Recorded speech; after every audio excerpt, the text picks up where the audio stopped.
ఐఐటీలో ఐఐటీలో BTech చేయాలనేది మీ డ్రీమా? అయితే ఇది ఇండియాలో ఒకే ఒక యూనివర్సిటీ వల్ల సాధ్యం. అదే జేకే లక్ష్మీపతి యూనివర్సిటీ. ఇప్పుడే సంప్రదించండి. ధర్మశాల మైదానం సాక్షిగా ఐపీఎల్ క్వాలిఫైయర్ 1 పోర్లో రాయల్ ఛాలెంజర్స్ బెంగళూరు సంచలనం సృష్టించింది. గుజరాత్ టైటాన్స్ పై భారీ విజయం సాధించి నేరుగా ఫైనల్ బెర్త్ను ఖరారు చేసుకుంది. కానీ గుజరాత్ టైటాన్స్ జట్టుకు ఈ ఓటమి ఒక పీడకలలా మిగిలిపోయింది.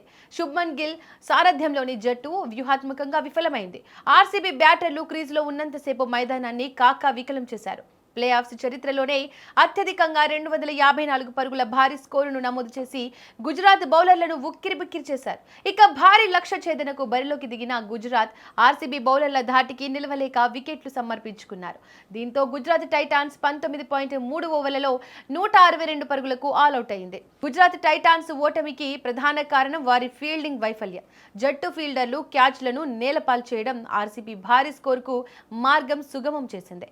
ఆర్సీబీ కెప్టెన్ రజత్ పాటిదార్ను పెవిలియన్ పంపే సువర్ణ అవకాశాలను జీటీ ఫీల్డర్లు చేజార్చుకున్నారు. ముఖ్యంగా 13వ ఓవర్ కీలక మలుపుగా మారింది.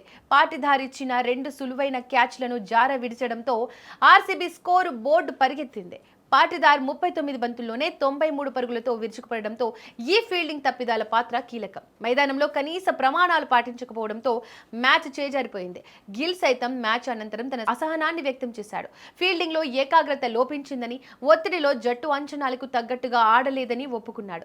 ఇలాంటి తప్పిదాలు అతి పెద్ద వేదికపై జరగడం జట్టుకు తీవ్ర నష్టమని గిల్ భావిస్తున్నాడు. ఆ తర్వాత లక్ష్య ఛేదనలో గుజరాత్ జట్టు ఒత్తిడికి లోనైంది. క్రమం తప్పకుండా వికెట్లు కోల్పోయి 162 పరుగులకే చతికిలపడింది. సాయి సుదర్శన్ హిట్ వికెట్ రూపంలో వెనుతిరగడం జట్టుకు కోలుకోలేని దెబ్బగా మారింది. ఇక గుజరాత్ టైటాన్స్ టోర్నీ నుంచి నిష్క్రమించలేదు. ప్రస్తుతం క్వాలిఫైయర్ 2 కోసం జట్టు సిద్ధమవుతోంది. ముల్లాపూర్ వేదికగా జరగనున్న ఈ రోజు మ్యాచ్లో Sunrisers Hyderabad versus Rajasthan Royals జట్ల పోరులో గెలిచిన టీంతో తలపడనుంది. ఫైనల్ రేస్లో నిలవాలంటే నిన్నటి తప్పులను సరిదిద్దుకొని బలంగా పుంజుకోవాల్సిన అవసరం గుజరాత్కు ఉంది. బ్యాటింగ్, బౌలింగ్ విభాగాల్లో కంటే ఫీల్డింగ్లో మెరుగుపడడమే గిల్ ముందున్న అతిపెద్ద సవాలు. లీగ్ దశలో అద్భుతంగా రాణించిన గుజరాత్ ఇప్పుడు తప్పులను సరిదిద్దుకొని ఫైనల్ చేరుకోవాలని ఆశిస్తోంది. మరోవైపు ఈ రోజు Sunrisers Hyderabad versus Rajasthan Royals జట్ల మధ్య ఎలిమినేట్ మ్యాచ్ జరగనుంది. ఇందులో గెలిచిన టీం క్వాలిఫైయర్ 2లో గుజరాత్తో ఆడనుంది. ఈ రోజు టీం నేరుగా ఇంటికే వెళ్లనుంది. దీంతో ఈ రోజు మ్యాచ్ చాలా కీలకం కానుంది.